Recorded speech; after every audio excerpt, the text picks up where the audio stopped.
Kat, it's good to see you again. Good to see you too, Harlan. How are Kat, you? oh, I'm so good. I'm so good. Kat's one of my favorite people. Kat is at College Ave Student Loans. What's your title there? Head of Mid-Atlantic Campus and Event Development. Okay, so we work a lot together, and Kat is so insightful, and Kat knows so much about FAFSA. So Kat, FAFSA, this is the new year. This is the first time. This is the first simplified FAFSA. It's so easy to say, but yet I'm like butchering it. So the simplified FAFSA. Kat, when you hear, I almost called you CAFSA. Kat, when you hear simplified FAFSA, what's the first thing that comes to mind? Simplified for families, even though it is delayed. So, Right. we're just Simple. waiting patiently. Simple. It'll be simpler for families. So that's Okay.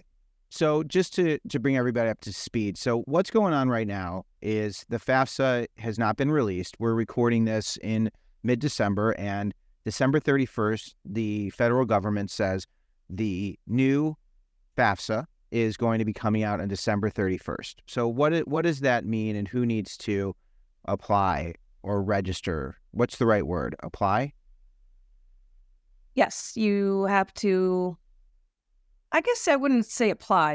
You're completing an application, basically. You want to complete your FAFSA application, and FAFSA stands for the it's the free application for Federal student aid. federal student aid. So there's almost two. It should be FAFSA. And so, Kat, explain to us what is happening this year and what's different about previous years. Okay, so there was a law that passed that basically means that the Department of Education has to revise the FAFSA and make it simpler for families. And this is going to be for the fall of 2024. So, and the spring of 2025. So if there's a student applying for financial aid at a college for any time after July 1 of 2024, you want any funding for that 1 year following July 1, 2024, you have to fill out the new version of the FAFSA, which is going to be the simplified one. The good news is it is simpler for the families to complete. There'll be fewer questions, and should take families less time to complete it as well. So that's good information. So anybody who wants to get financial aid needs to complete their FAFSA. So if there's a family, and I want to let everyone know, I have a lot of questions that we're going to be talking about. I asked on social media for people to share questions. Okay. I have maybe about like 20 of these. We'll get to some of these. But I want your questions. I have a question. Should everybody complete their FAFSA? If it's a family that says, listen, we have money put away, we're not really concerned about paying, is it advantageous for them to submit their FAFSA? Everyone should submit a FAFSA because you never really know what you'll qualify for unless you try. So it could be that if you fill it out, you'll qualify for some free money, which would be like through grants or scholarships. Yeah. But you also could qualify for federal work study, which is really a work program where you would get funding for working a few hours on campus per week. And then the last type of financial aid you're looking for through the FAFSA are loans, which would be like the student loans. And those are federal student loans I'm talking about that really would be relatively lower fixed interest rate and a small fee that you pay, but it's a good loan to take. So it basically opens the door for any or all of those items. So even if you think you won't qualify, at minimum you'd qualify for the student loans, which it varies how much you get per year. But as a freshman, let's say you can get up to $5,500 through that student loan program, and then as a sophomore, it goes up to $6,500, and as a junior and a senior, it's $7,500 per year for each of those 2 years. So, at least it's getting you access to a student loan. But ideally, you would hopefully qualify for some free money. That would be better. So if you have college paid for, or if you're, if you think you do, but you might need a loan, a federal loan. So it doesn't matter what your income is. If you complete your FAFSA, then you will most likely be eligible for a federal loan. But these, and let's just be clear, there's subsidized loans where the government subsidizes the interest while you are in school. So subsidized are the loans that you would prefer. Any lender is going to say, take your subsidized loans before you take an unsubsidized loan. Yes. Right? Uh-huh. Unsubsidized loans are, sometimes we'll say, unfortunate. That's how I remember, because it's unfortunate that you accumulate the interest from the moment it hits your account. So it's really important that people understand the difference between subsidized and unsubsidized. Mm-hmm. If your income doesn't put you in a category where you're going to get any free money, is there the possibility of having access to subsidized loans? You could potentially get subsidized loans, even if you don't get like grants or scholarships. But at the very minimum, you would qualify for those dollar amounts that I mentioned, $5,500 per freshman, completely through the unsubsidized loan program for that year. So at least you would qualify for something. And like I said, worst case scenario, you qualify for just the unsubsidized loan and the interest is accruing during school. My advice would be for the family to take the loan, because first of all, it gives the student a little bit of skin in the game in terms of working towards their higher education, their degree. But it's also relatively low cost overall. And it's a good loan to take, I guess. That's sort of, no one likes loans, but It's a good loan to take. And you can pay the interest while you're in school, and that way no interest is accruing. If you're paying that interest during school, it actually is the best way to go with the unsubsidized loan. So if you don't know if you're going to need a loan, or maybe you have money put away and it's going to be a little more expensive each year, it's just an option so you have access to this. And by completing and submitting your FAFSA, you then are eligible. But then you also are hopefully you'll be eligible for some free money in the form of grants and scholarships. Mm-hmm. You've got the work study where they give you an opportunity to earn money. I always find it really funny that it's like you get a chance to work, and we're going to give you money if you work, but that money's not guaranteed unless you do the work. But on certain campuses, there will be jobs that are classified as work study. So if you're looking for a part-time job, and you don't qualify for work study, some of those jobs you might not have access to. Correct. So it's important to at least see, are you going to have access to those work study jobs? Mm-hmm. Then there's those subsidized or unsubsidized loans that you can have access to. So those are some of the reasons that it's beneficial. And I know also sometimes the schools will offer some type of scholarships within a department or within the school, and they'll look at FAFSA to see if they're need-based or if you can be considered for some of those. Is that correct? Right. Sometimes those academic-based scholarships do require you to fill out the FAFSA, only because the school is trying to figure out who to give them to, and sometimes they want to see that data before they actually award even those talent-based or merit-based. You can consider them either merit-based, talent-based, or academic-based. Those are scholarships, basically. So sometimes, not all the time, but sometimes the schools might want the FAFSA in order to look at the students' qualifications as well. Gotcha. So what's tricky about this year's FAFSA is, in previous years, this comes out in October. You have access to submit your FAFSA in October. But this year, because of the simplification, which is the first time in how many years that they've made a change? Is it like 20 or 30 or? Well, never really. They've never. Thank you for putting that in perspective. Right. Yeah. The FAFSA kind of has been around for about 30 years, basically. And it's been tweaked over time. But to tweak it, it actually does take an act of Congress. No pun intended, because it's right. Congress actually has dictated that this needs to happen.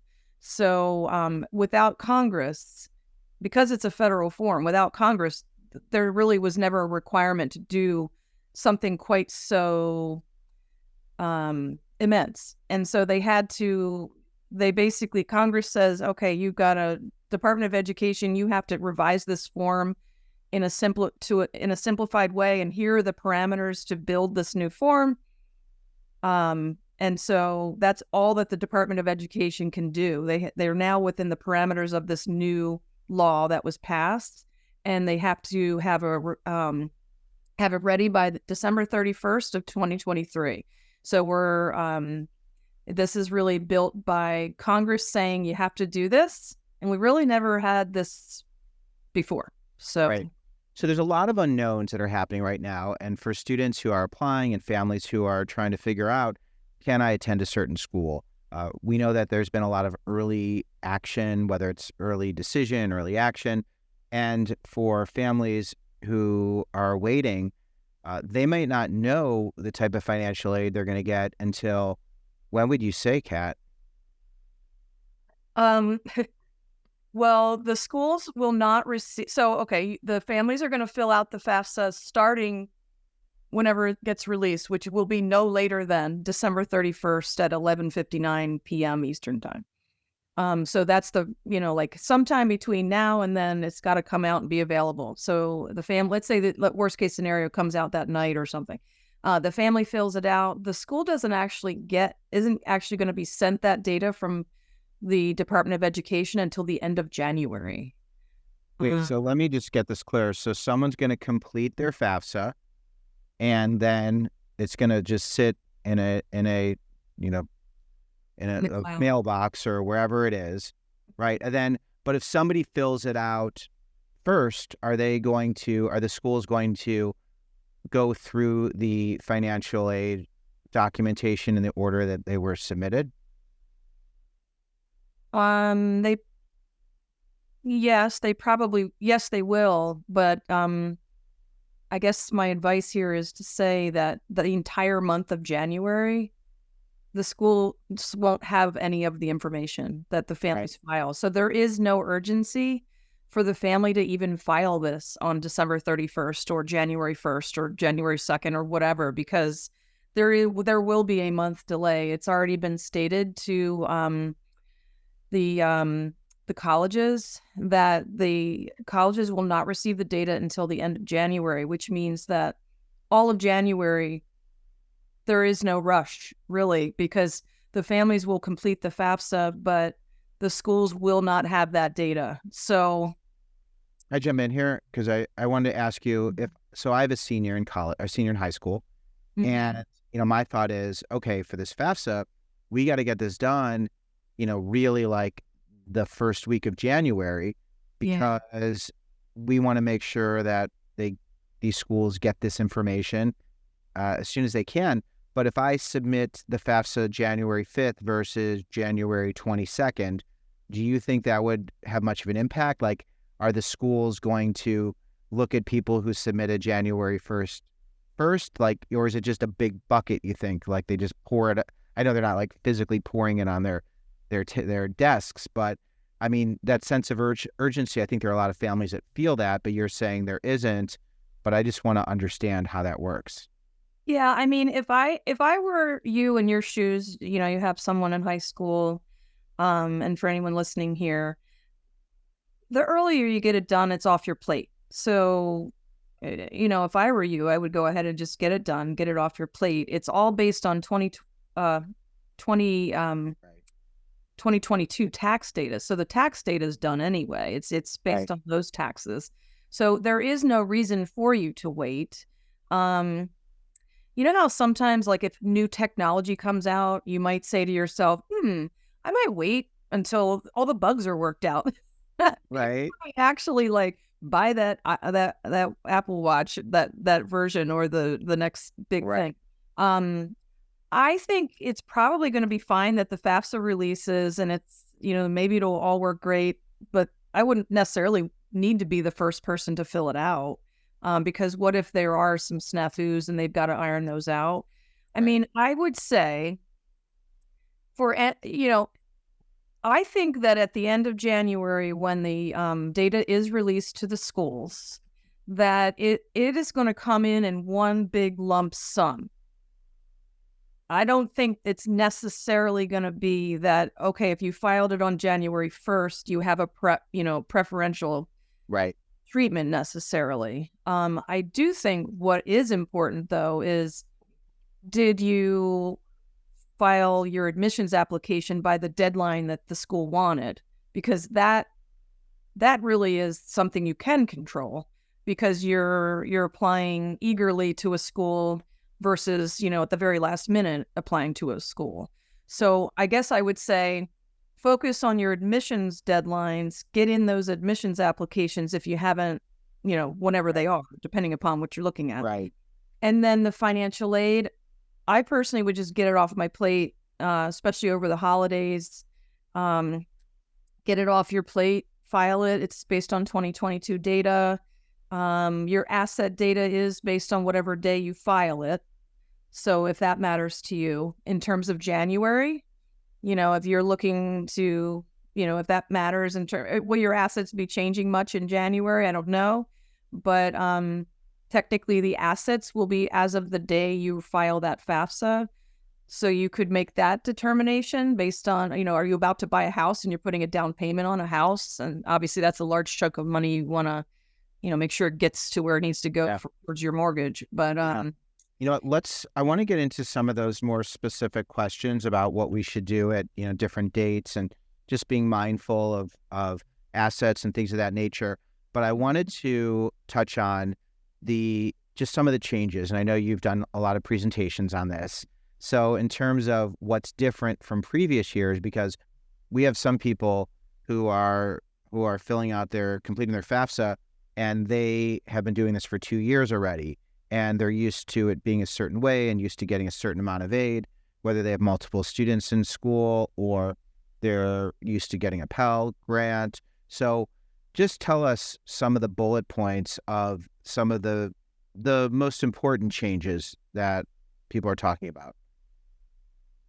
Sure. So the biggest one is that the FAFSA will, will ask you, basically the calculation does not include the number in college anymore. So if you have 2 or 3 or 4 people in college at the same time, in the past, it would calculate your need based on using, kind of think of it like this, if the calculation was that the family can contribute, $10,000 at the bottom line, it would divide by 2 if you had 2 in college. And so therefore, student A's calculation would be that you could contribute $5,000 towards that school. And then, it would divide the $10,000 by the 2 in college.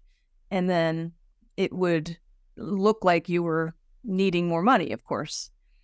Now what will happen is the formula will not take into account the 2 in college. So in my example there, your family, it'll show that your family can contribute the $10,000. And so for those families who have multiple students in college, just know that could certainly be a big eye-opener for this year in terms of how the school is calculating the need. And again, this is all done by statute. So it's not under the school's control. The formula is actually driven by Congress and then subsequently the Department of Education. So it's not the school's fault, that this is happening. This is kind of all driven by that. So, but the good news is that if your family contribution isn't really that high, then dividing by 2, not dividing by 2 at the end won't affect you as much. But still, it is a big change for people who, if your family contribution doesn't really matter what it is, it's the fact that they're not dividing by 2 anymore if you have 2 in college, or 3 anymore if you have 3 in college, is a kind of a big deal financially. So I think that one is the biggest financial change. Yeah. But I can tell you that there are some things in the formula that are actually helping the families. So it's kind of like raising the boat up a little bit while that other one is pulling the boat down. So it's not like an all or nothing thing. There's some good stuff that's happening in there too, which will hopefully help the calculations. So Can you share a couple of those good things? yeah, so this one is more geared towards sort of the family's living expenses. So within the formula, before, like, the way that the formula works, it kind of looks at your income, it looks at your assets, it looks at your household size, and it's squishing all that stuff together, and then it, puts out a number basically at the bottom line. But before a family contribution can be carved out, if you will, it does look at general living expenses. Like, you and I have to keep our lights on. We have to feed a certain number of people in the household, and we have to eat and sleep and, all those things. Those are living expenses. And so those are protected within the formula so that, it doesn't just automatically say, oh, you make, $75,000, therefore you can afford, X number of dollars. It doesn't work that way. It basically protects a piece of your income for things like, federal taxes and those living expenses I mentioned, like eating, sleeping, keeping lights on, and those things. So those allowances in the formula for living expenses are actually going to go up this year. So that'll help. So that's one that will assist. Another thing that will help too, for those folks who are listening, if they are applying to a school that uses the CSS profile, the CSS profile institutions, of which there are about 300 or just shy of that, 300 colleges and universities in the country that use that extra form to calculate need. Those tend to be, a lot of private institutions, but there are a few state schools as well, like that use that form to figure out aid. Those schools tend to be, from what I'm hearing anecdotally, they are still going to count the number in college this year. So that will help you at those schools that are requiring the CSS profile. Even though you have to do an extra application, the good news is their application at the College Board administers it. And it was available October 1st, and it is available early. So first of all, if you're filing that, the school already has that data, so they could at least put something out to you to let you know what your aid will be. And in addition to that, that number in college thing is really going to, they'll be more generous, I think, there with the number in college than those schools that only use the FAFSA to review your need this year. When it comes to getting aid, there's the federal aid, but then when you submit that FAFSA, does it vary based on each campus, how much they'll award? Because I know you've worked at a bunch of campuses, and when you look at when those FAFSAs come in, schools can have certain funds that aren't the same as the federal government. So, is there any way to project, what a school will give you or to understand when you're calculating this? There is. You can use every school that participates in the federal aid program has to have what's called a net price calculator on their website. So you'll either find it in the financial aid section of the website or the admissions section, or both. It'll always be in the financial aid section, pretty much. If you just Google, net price calculator and then whatever college, it'll come up. And I would recommend starting there to at least try to figure out what you might qualify for at that particular school. The amount of aid that you get from one school versus the next will not be the same. So, and here's why. Basically, because they have their own institutional money that they're able to spend. So at a college that's, let's say a community college, they tend to only really mainly have federal and state aid that's available. They don't necessarily have like a big bank of endowed funds that they're also spending on students. They're not really structured that way typically. They may have a little bit here and there, but they aren't going to have a lot of that for the student. And the cost is lower there as well, so that you don't necessarily need as much either. When you look at like a 4-year state school, let's say, so again, the community college is at a state level. The 4-year public school, like your state school in your own individual state, Right. They tend to be a little lower cost too, but they also may not have just this, a ton of endowed funds that they're spending. They may have some for sure, more than a community college would have, but they won't have, it's not going to be an endless pool of funds. Whereas if you look at the 4-year private schools, which would be higher sticker price, but they tend to have the most endowed funds to spend, which are really like institutional funds that they're spending. So it really just depends on the college and university and what they have. If you're looking at a Harvard is flush with endowed funds. And there are some private institutions that aren't as flush, with I'd say Harvard probably is obviously one of the most flush. Right. So when you're going through this process and you complete the FAFSA at the end of in January, you complete your FAFSA in January, the school then reviews it, and they're going to have thousands of these applications to review. They're going to review it in February and probably even through March, I would imagine. Do you think that's possible? Yep. Mm-hmm. So then they review it, and then what they do is they calculate based on the information you provided what type of funds are available, and that can vary from campus to campus. So really, a student who gets in and gets their acceptance, let's say the students who already applied and did the early action or early decision, they're not going to know until maybe, and I don't want to misspeak here, but like they might not know till April what they're getting, or late March. Is that accurate, you think?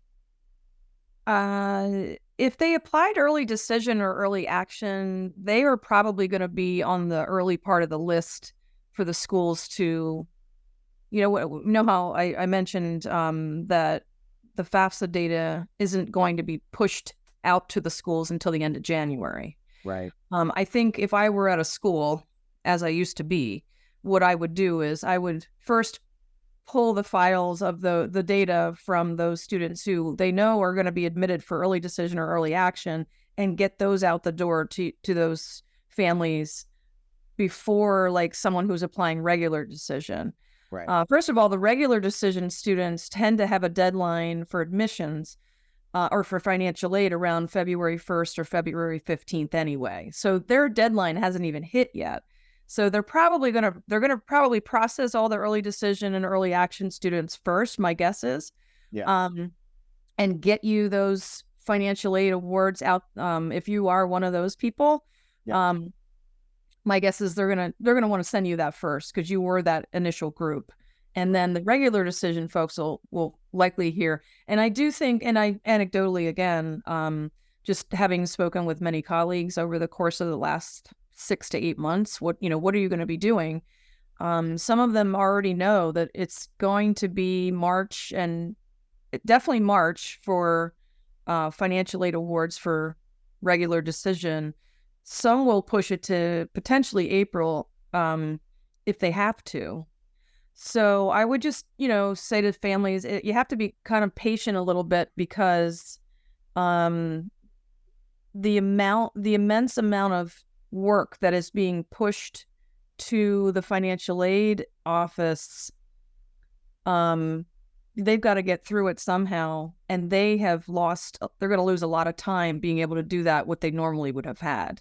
Right. So they'll get to it, and in worst case scenario, if they have to, they'll push their enrollment deadline out if they need to. Right. That could be something.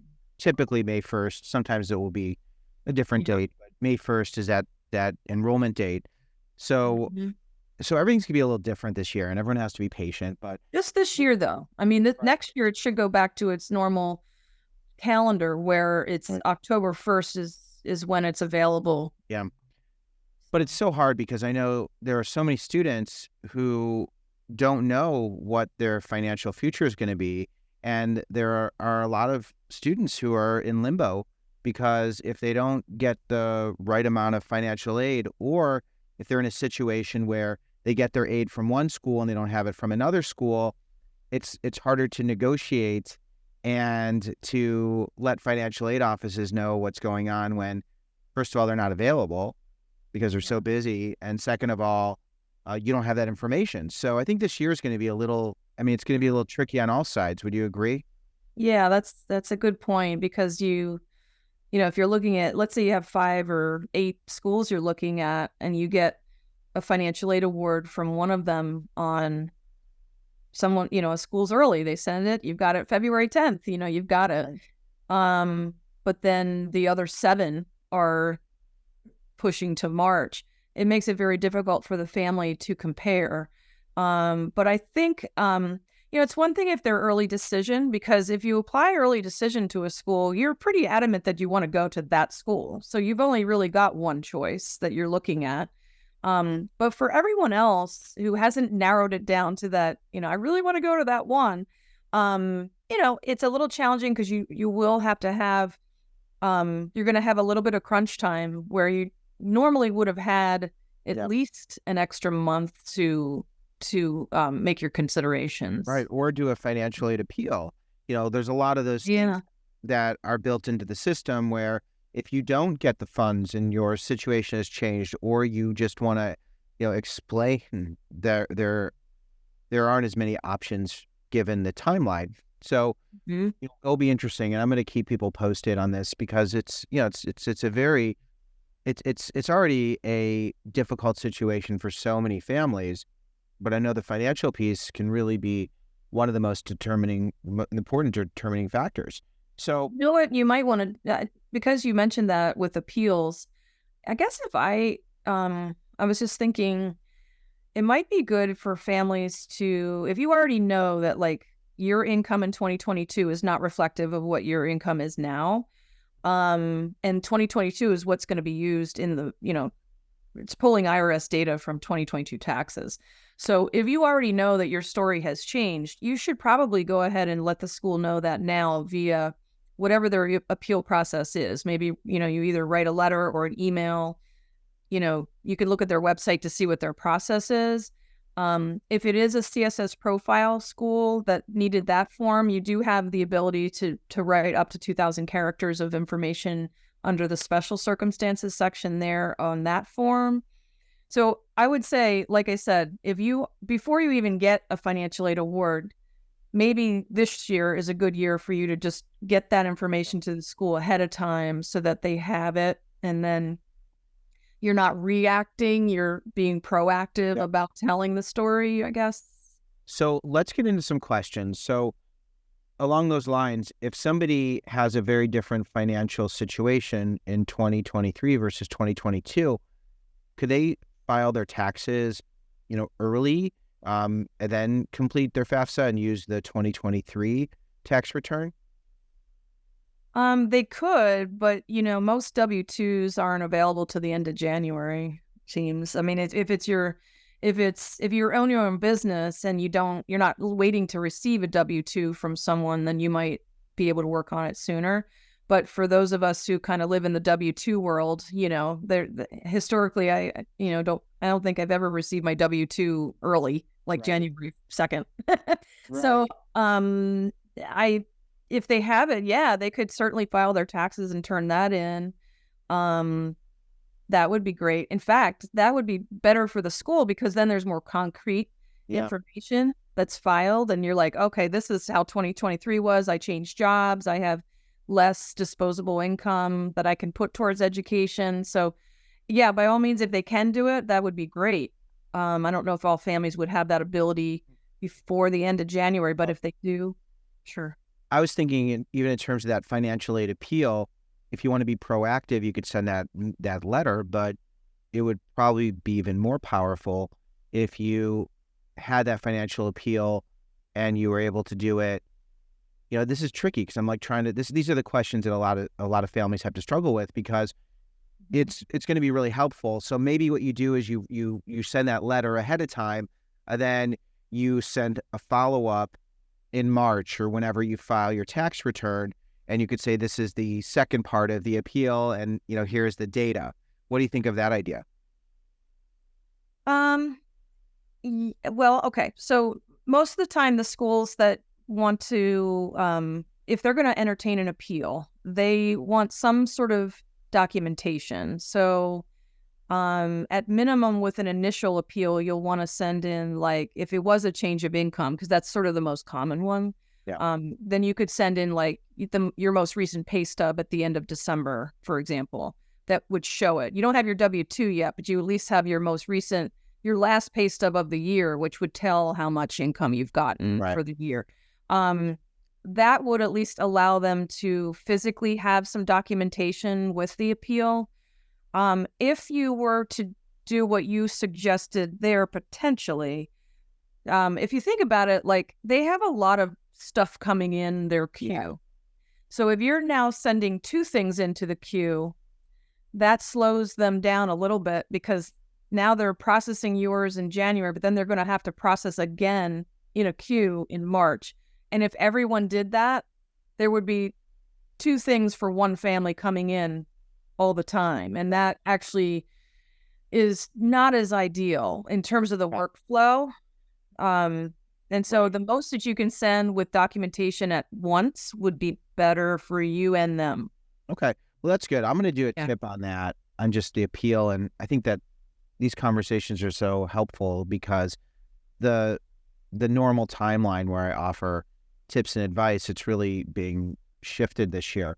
Let me just ask you this question. If somebody is a self-employed and they have money set aside for taxes in a business account as opposed to their own personal account, and they ask about the money that you currently have, but that money's for taxes, does someone need to include that money in a business account if it's allocated for taxes? You mean like if they pay quarterly on their taxes or something? Yeah, because or some people will pay larger sums and spread it out based on, right. So in January, they might have a large amount of their tax money that's going to be intended for April in a business account. So it would be a misrepresentation of what cash is on hand, because it's really cash that's already been allocated, but it's also in a business account. Okay. So I guess my advice on that would be, from my experience, is to, so the other thing about the new FAFSA is that everyone now, regardless of how many employees you have, if you have a business, you now have to report your net worth for your business, even if you're like an employee of one. So if you're self-employed, it's just you have your own business, and or have what you're describing there, where you're saving money towards your taxes at the end of the year. I just want to make it clear that everyone who has a business now is going to have to put their net worth on the FAFSA. So before, if you were a small business owner and you only had like 1 or 2 employees, you didn't have to put your net worth down, and now you will. How does one know their net worth in that situation? So the net worth is going to be anything like if you have buildings or assets, like if you have goods that you sell, it would be, if you had like an industrial building, but also like if you own a building that you could sell, not that your purpose here is for you to sell your business so that you can afford college. That's not really what it's about. It's really more about like your general overall asset level. And so, someone who has their own business, some of those folks will have, well, I'll give you an example. Like my parents used to own a store. They owned the building that the store was in. Sometimes people may not own the building that the store is in. They might rent from someone. So therefore, that is not an asset that they own. They own, but in like my parents' situation, they owned that building. So therefore, they would have had to put that building down, and not to mention, but all the goods that they were selling within that store would have been considered an asset. And to your original question about a business account, if you have cash on hand, that also goes towards your net worth for businesses. So you would have to technically, you would have to count your cash as an asset. But here's the thing. You also will need to include, because they're asking for business net worth. And what does net worth mean? That means that you have a value and then you have liabilities against it. So what are your liabilities? Your liabilities are, well, I own this building, but I owe, $500,000 on it or something. That's a liability. So therefore, value minus a liability equals the equity. So it's value minus debt. So even if you're saving money towards your taxes and you know that what those taxes will be, then in that sense, I would probably count that as a liability when you're figuring out what the quote unquote net worth is, because that money is earmarked for the federal government. Right. So, these are, and I know we're kind of getting into the minutia, and this is something that with a lot of self-employed people nowadays. So, I mean, I think a significant number of people who can relate to this. And then there's also assets in terms of just, passive revenue or investments that people have. But if someone has a question when they're filling this out and they don't have you, Kat, is there a hotline? Like, how does someone get all this information, especially given there's all these people filling out all this information at the same time? Where do we get this information? Good question. I mean, first of all, the FAFSA has instructions that are supposedly relatively clear. I mean, over time, I have read the FAFSA instructions. I've been in the business a really long time, so I've read them over and over again, any number of years. And they are relatively clear to figure out what to do. We just went in the weeds there a little bit about, hey, I'm saving these for my business taxes that I needed to, the government hasn't been taking it all year round, so I've got to hang on to it and pay them after the end of this year. It's not going to get into that much detail, but it will talk about like the debt level on your business and things like that. But you're only going to get to a certain point by way of the instructions. So to answer your question, you either make an educated decision by interpreting the instructions just as if I'm sitting down reading the instructions. Right.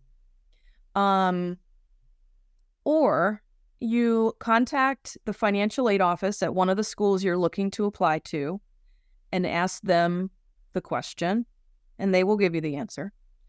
The financial aid staff at the offices are not there. They know how to do this stuff too. Right. So they're going to be able to give you the answer. So that's free help you can get.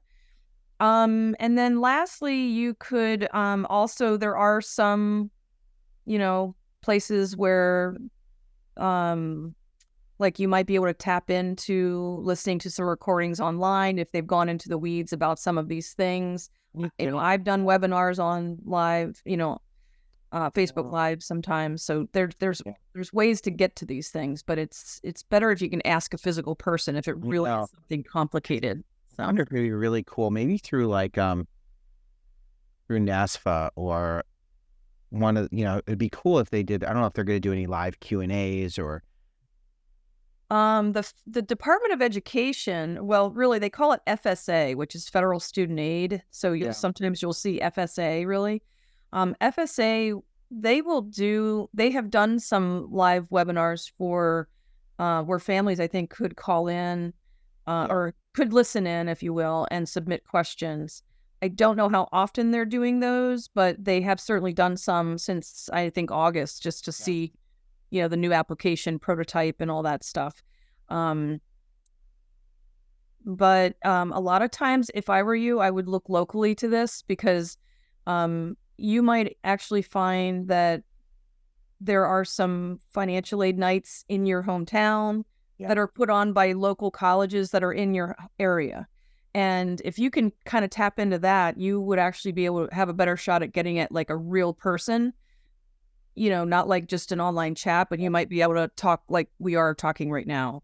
And so look locally to your high school and see if your high school can direct you towards like a financial aid night or a webinar night where you're able to ask some live questions. I think that would be really, really helpful.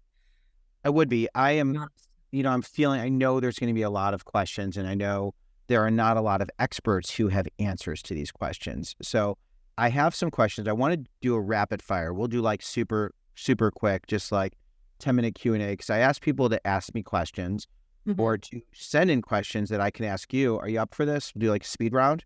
Sure. All right, let's just do this. Okay. Let's see. I like the music in the background. It sounded when I said speed round. It sounded like you had, I think it sounded like an incoming message, but like it was it was perfect timing. Okay. The speed round starts now. If my parents don't want the other person to see their tax returns, will it affect my aid? Can I answer this? They need to see your parents' tax returns, right? The parent tax returns, the parent tax data has to go on the FAFSA. So right. This is, culturally, sometimes parents can be very private with their financial status, and they don't want the kids to see this, right? Right. So, but in order to get financial aid, the people reviewing your finances need to see this documentation. Yeah, I mean, the student should do it their part first, and then have the parent do theirs last, and then submit it. But then the student doesn't need to look at. Okay, that's a good call. And then they might log back in, of course, but at least they've already. Of course, they're gonna log back in. They log back in and go, "What did mom and dad make?"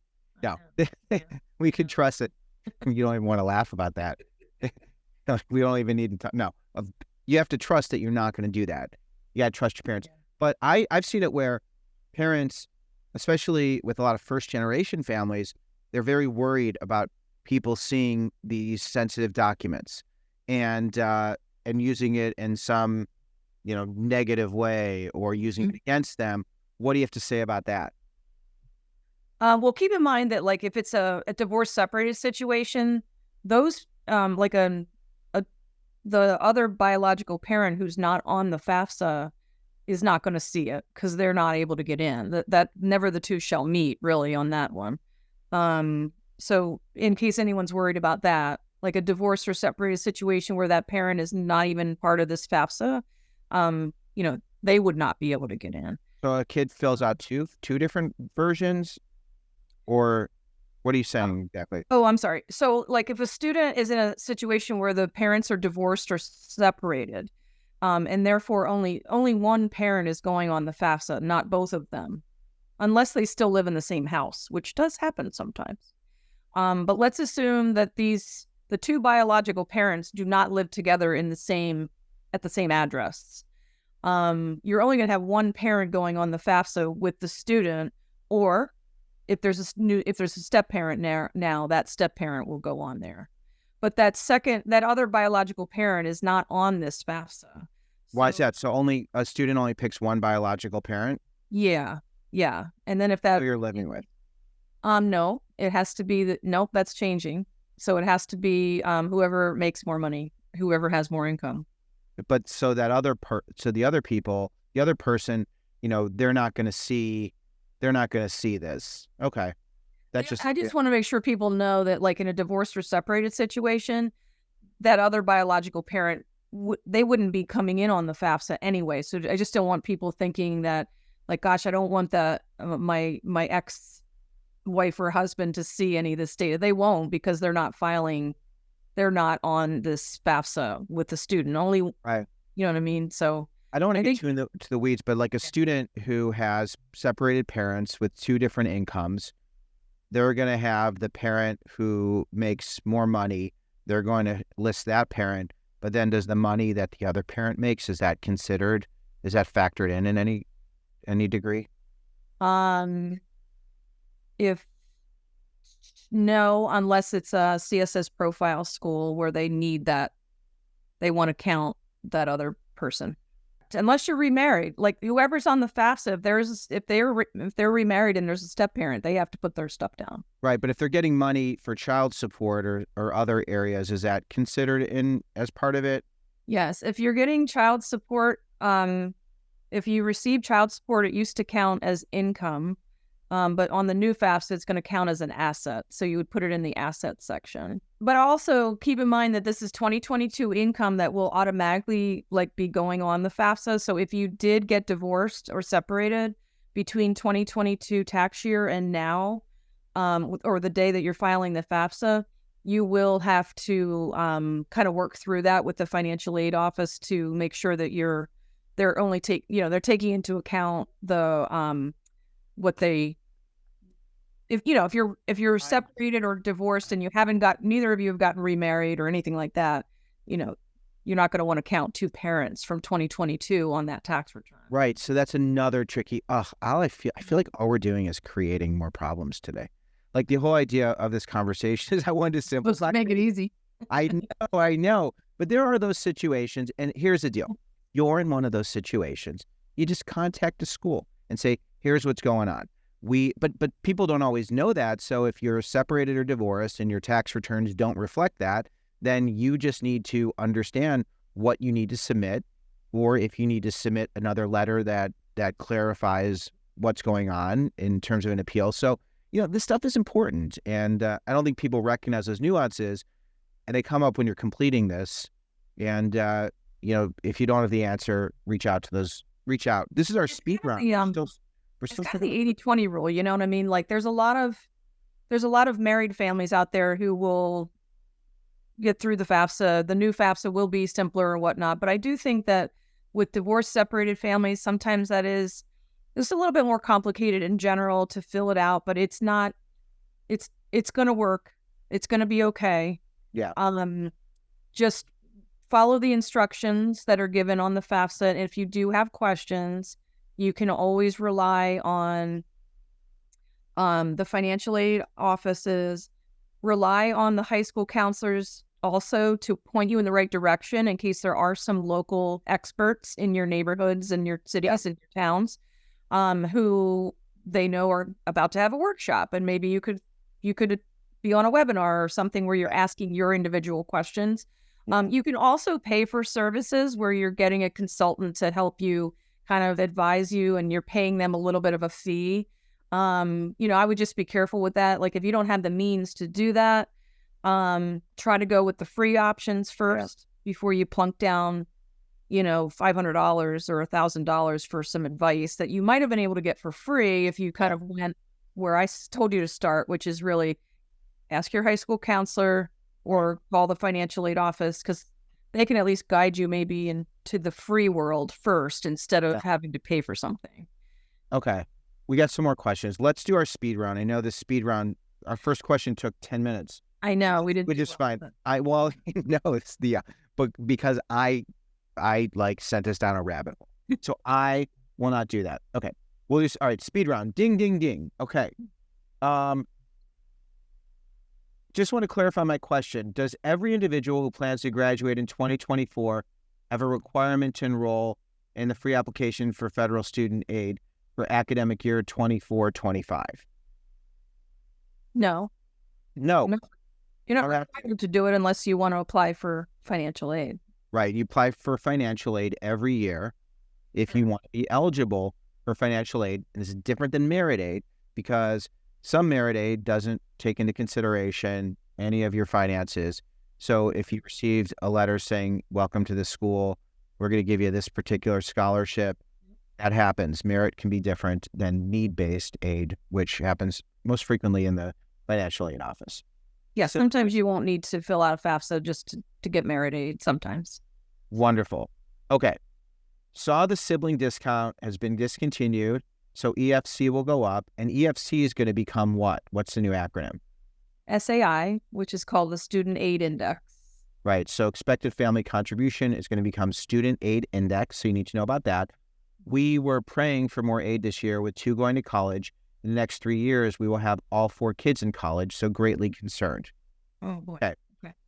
I heard that some schools are taking into account, even though the federal government isn't taking into account through the FAFSA. I know you mentioned this through the CSS. This person should look at a CSS school, looking at some of these private schools as well.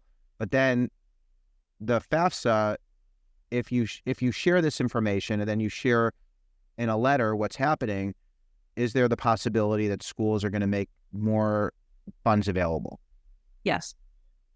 So if you have four, that person has four in college at one time. Yeah. It maybe not all this year, but nonetheless, somewhere down the line, definitely they should definitely go to each of those four colleges and say, or maybe it's the same college, and tell them about their situation, and then they will likely work with this family to make other accommodations within the formula to give them hopefully some more aid, especially if it's a school that has endowed funds. If it's a community college, maybe not so much, but if it is a school that has some institutional funding of their own, I guarantee you they're going to consider this as a serious special circumstance there with that many in school at one time. Right. And it's understanding that sometimes these schools that have higher sticker prices that also have endowments and have funds available, those might actually end up being the most economical choices, which sometimes they're cheaper because overall they have a lot more to give you.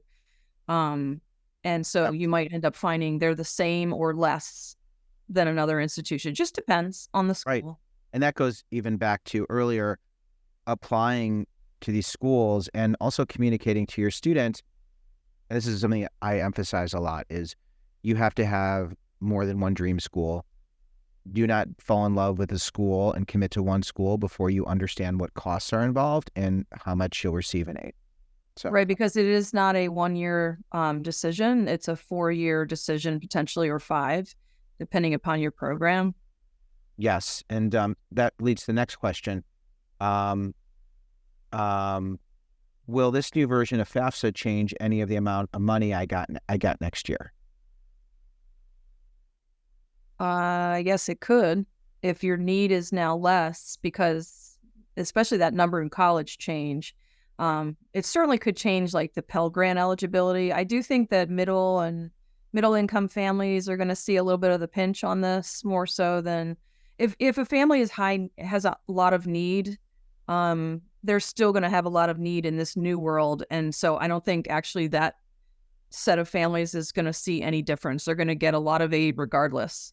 It's those families who unfortunately tends to be like the middle to upper income, especially if they had more than one in college, where it's might be noticeable where there was a Pell Grant before, maybe there won't be now, or it'll be smaller. But hopefully overall, if there is a significant difference than what you were expecting, you can always talk with the financial aid office and see what else can be done. Great. So, what defines you as Pell eligible? Are there levels of Pell eligibility? So the new world next year with the new FAFSA, this is also changing with the Pell Grant. So it's going to, it will basically look at your income and it will compare it to the USDA's poverty guidelines, and it'll see where you fall within that, which is kind of like a universal. If you Google poverty guidelines, it doesn't mean you're impoverished. It just means that's what the U.S. Department of Agriculture puts out, and that's sort of a guideline that is used in many, many ways in this country to measure for a certain level of something. So the poverty guidelines are actually what's being used to figure out the Pell Grants this year. So for next year, so it'll look at poverty guidelines and it'll look at okay, is your income a certain percentage of the poverty guidelines? And if so, you would qualify for a maximum Pell Grant. And if you didn't qualify for that, they give you a second chance to qualify for Pell. And that looks at your student aid index or your SAI. And it looks to see if you qualify in that realm. And again, without getting too far in the weeds here, if you didn't qualify on that sort of second chance, there's a third chance that you could qualify for what's they're calling as a minimum Pell. And that is also based on the poverty guidelines, but it's at a different percentage. So your income would be at a different percentage of the poverty guidelines. If you're not Pell eligible, the answer, if it comes back and you're not, then you can appeal. You can appeal for other aid. You can appeal, yes, because like, let's say, for example, well, that's because my 2022 income was inflated here, and now I'm making much less. And so they can recalculate your need, and then see if you qualify for Pell by recalculating your need using additional data points for your special circumstances. So, okay. Question, will my previous information transfer, or do I have to enter anything again? So I guess that would be for returning students Yes. who are coming back. So it automatically will put in certain data. I have to tell you, I'm not 100% sure about this with the new FAFSA because they literally redesigned it. So I'm not sure. In year one, you may have to redo, you may have to enter certain demographics all over again. I'm not 100% sure. But you wouldn't on your second year. I know that because I know that they bring things over, and I know they'll do that again. But this particular year, because it's a brand new application, I'm not 100% confident that that's going to work, but hopefully it will. Okay. Well, I guess the answer is be prepared to enter your information. Be prepared. Yeah, but it'll probably just be this 1 year problem on that. So okay. If I'm paying for my own college, can I make them ignore my parents' income? You can't ignore your parents' income if you were. So there's basically certain questions on the FAFSA that automatically make you considered an independent student. And one of those would be like, are you a graduate student? Are you a veteran? Were you born before, and I'm sorry, I don't know what the date is, but basically, are you 24 years old or more? And then there are also some questions about homelessness and foster care. So if you answer yes to one of those questions, then you would automatically be considered independent for the FAFSA, where there would not be parental data required. But if you can't answer yes to any of those questions, then you have to put parental data down. And if you, and so technically, like if you're in a special circumstance where you should be considered independent because you have an adversarial relationship or an unsafe environment relationship with a parent or something like that, you could be considered as a special circumstance to be considered independent. But otherwise, if you want to do this on your own, it doesn't really work that way easily. You really do have to put parental data down.